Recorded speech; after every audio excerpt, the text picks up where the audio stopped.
Welcome to Popternative, where we dive into topical discussions from the worlds of pop culture, social media, and sports.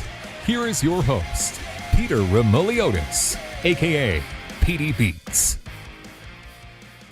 PD Beats here from Popternative, speaking to Eli Golden about 13 the Musical, dropping worldwide on Netflix August 12th. Thank you so much for your time. Oh my gosh, thank you so very much. I'm so excited to do this. Has it hit you that it's it's coming out pretty soon? Like, it's pretty crazy. No, I was thinking about it. Someone said, like, all right, get ready for 13 week because everyone's coming over the weekend. Like, everyone's getting here like Friday, Saturday, Sunday. We have the screening on Monday. I mean, you know, I have some like really fun stuff coming up. It hasn't. I remember when it really started to hit me that I was going to be Evan in general. Was I think when I got on the plane ready to go to Canada, yes. I was like, oh no, oh no, oh God, oh no. What am I doing? So here's the thing, then. I find it very interesting because there's familiarity because there's the actual musical and the songs. But this is 13 the Musical. This is the movie. This is the Netflix movie and everything. So there's familiarity, but at the end of the day, it's a new world a little bit as well. Did you think about that a little bit? Yeah, absolutely. Oh, absolutely. I mean, you have to factor in the fact that this is not the Broadway show. This is the Netflix version. I mean, this is the more movie adapted. It's adapted for the screen, so it looks good on the screen. Yep. Because I think the Broadway version would have been much harsher on the screen, or it needed more work to be on the screen. But I'm so lucky that and Robert, one of the best people ever, did such an amazing job on the screenplay and the writing in general. He's such a good job. And Tamara, that duo of just the writer and the director, they were so on it. It was amazing to watch. I can't wait for people to see it, and it's so great. So this is not really like a spoiler because it's in the trailer. I mean, the first song, we don't waste 13, time. We don't waste time. We get right into it and everything.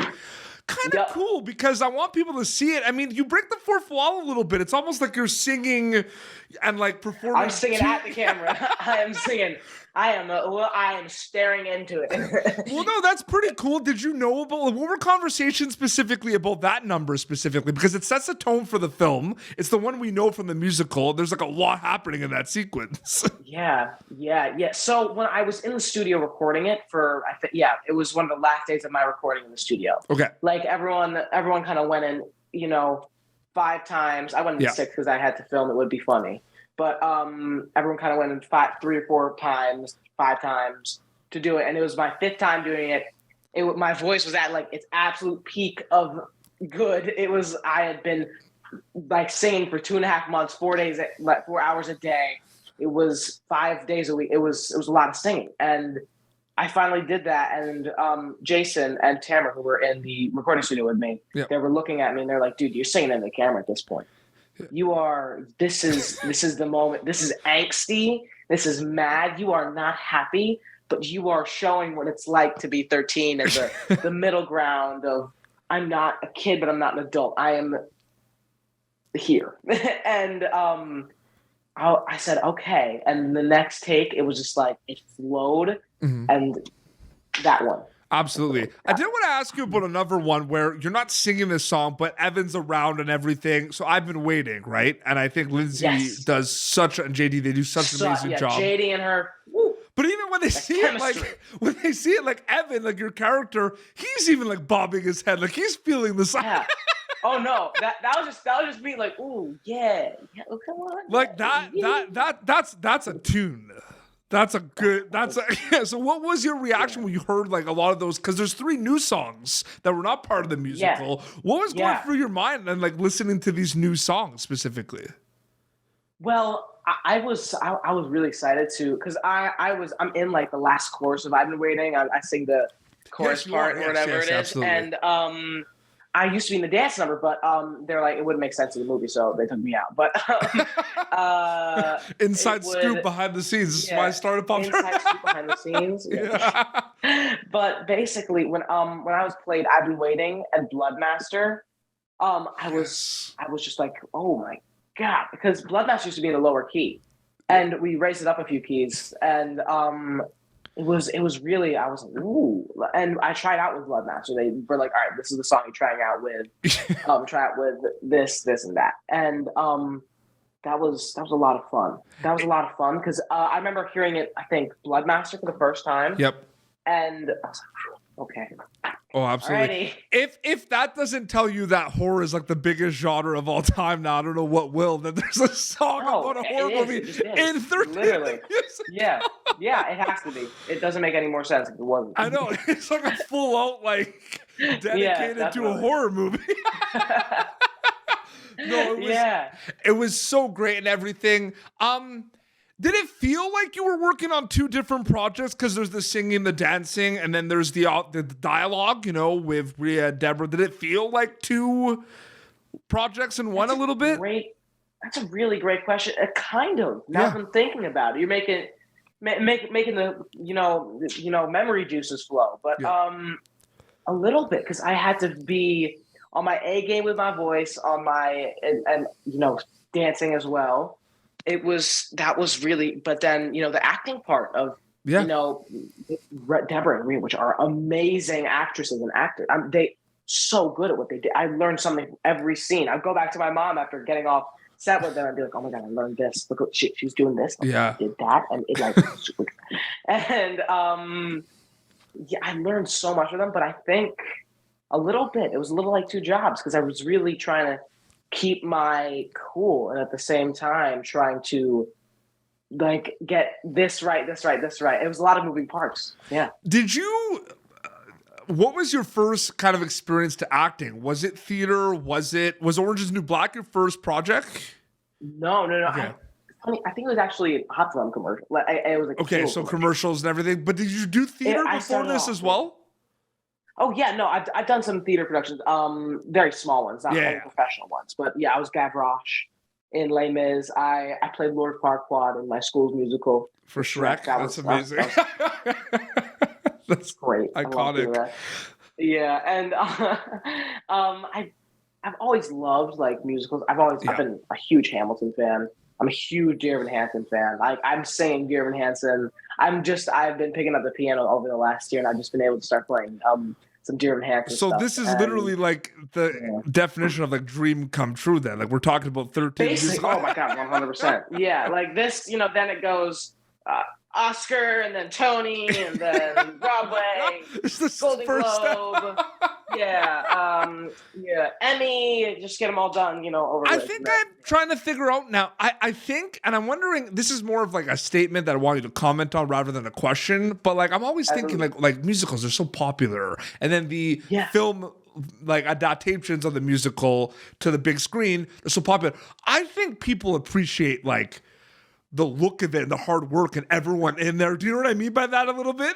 Absolutely. I mean, and especially because this is 13, 14, and 15 and 16-year-olds. Yeah. This is the real deal. You are not watching 25-year-olds play 13-year-olds at 5, 6. These are straight up kids. These are straight. But I feel like looking at a playback probably is the coolest thing, right? Like when you're working on this. Yeah. Oh no. Oh yeah. When I was looking at, when I was checking the gate or when I was seeing the gate being checked at all, I was like, oh my God, what? And we were able to watch like a Q-tape monitor, and my mom would show me little clips, and she'd like, that was, oh my gosh. And then it was really cool to see that, the whole, process of how it really went on. Oh, absolutely. It's going to be dropping worldwide August 12th on Netflix, and I say worldwide. And I know you did the press junket with Debra recently, so I think it's starting to sink in a little bit, but are you trying to start preparing a little bit week to week that like it's going to drop and like the world's going to be able to see it? Like it's not going to be your movie anymore. It's going to be the world's movie. Yeah. I mean, it's always kind of felt like I knew what I was getting myself into, but I'm like, am I really ready for what's next? So, I'm really excited for everyone to see because all of my castmates are incredible at what they do. And Rhea, Josh, Debra, Peter, amazing people as well, like the nicest people. And Tamara, we have the A+++ cast of just people. And I don't want to spoil anything, but I'll just say this and people are going to see it when it's out. But there's a very like Rhea's character tells Rhea tells your character Evan one of the most best life lesson things in the movie. I don't know if you know what I'm talking about. Do you know what I'm talking about a little bit? I think is it when she says if you don't forgive anybody, you can't. Exactly. That's to Patrice, I believe. Oh yeah, to Patrice. Sorry, yes, to Patrice. Yes.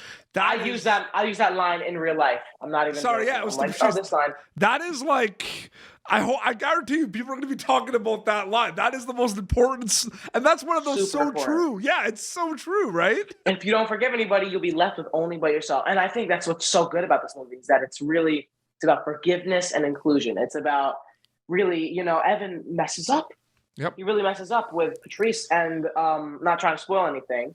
No. But, she really messes up. And the fact that she's able to forgive and forget and really be able to bring herself back to having a relationship with Evan is really important, especially now. It's funny because the movie doesn't really, I don't even think this movie has it has misunderstood characters. I think Frankie does an amazing job as coming off Frankie, oh my gosh. Yes.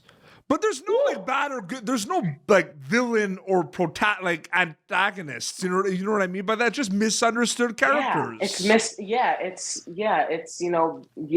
misunderstood people. I mean, because at the end we really see why Lucy was like that. Yep. And we needed something hopeful, and because the world is crazy in itself. Yeah. So. I'm so happy we need 13 the musical. We need that movie. We need 13 the musical. What are you hoping they get out of it when they get to watch it, Eli? Like takeaway wise, when they get to watch 13 the musical? Well, like I said, forgiveness. Forgiveness is really important. Yeah. And inclusion, because I really love the fact that, Evan comes in, new kid, and he's the only one of the 3 Jews in the whole town. Mm-hmm. And the fact that, you see everyone at this party at the end of the day, and you see everyone really having a good time. I'm so happy I get to be the person that is able to do that. Because when I was growing up as a Jewish person, I only watched Christmas movies. There was never a Hanukkah movie. Mm-hmm. There was never a Bar Mitzvah movie. There was never a Bat Mitzvah movie. It was just Hanukkah. It was Christmas movies. And I'm so happy I get to be, for other Jewish kids, when they're younger, or everyone all around can really, it's important that, we bring representation to the screen. Yep. Really, I love seeing that. Oh, it was so good. I love the movie so much. I can't wait for people to see it. You all did such a great job. Very quickly, how was filming it in Toronto? It was a lot of fun. I was able to almost relate to Evan better because I'm from New York and I had to move all the way up to Toronto. I was a new kid. I was learning everything all over again. It was that was really cool to be able to, synchronize with that whole thing. So, and Toronto's an amazing city. Oh, absolutely. So, I mean, I had a great time. Oh, absolutely. Yeah, I like the CN Tower outside of my hotel room. That's perfect. And so cool. And everyone's awesome. Oh, absolutely. Eli, thank you so much for coming on Pop Tournament. Thank you so much. This was awesome. I really love this. Absolutely. So, all right. So, August 12th, 13, the musical on Netflix. They're going to be able to see it. Is there an Instagram account they could follow you at to keep up to date with stuff? Yes. Eli Golden Official. And I have an EP coming out very soon. Amazing. gotta put the music plug in there, right? Just gotta put it in there. Slide on in there. Yeah. Well, this has been Pop Turner, youtube.com/PopTurner. For previous episodes, you're gonna be able to catch Eli Golden as Evan in 13 the musical, streaming worldwide on Netflix August 12th. Until next time, this is Eli and PD Beats signing off. Thank you for tuning in to Popternative. Make sure to check out our past episodes of Popternative on YouTube. Be sure to like Popternative on Facebook and follow us on Twitter. This has been an Autograph Communications production.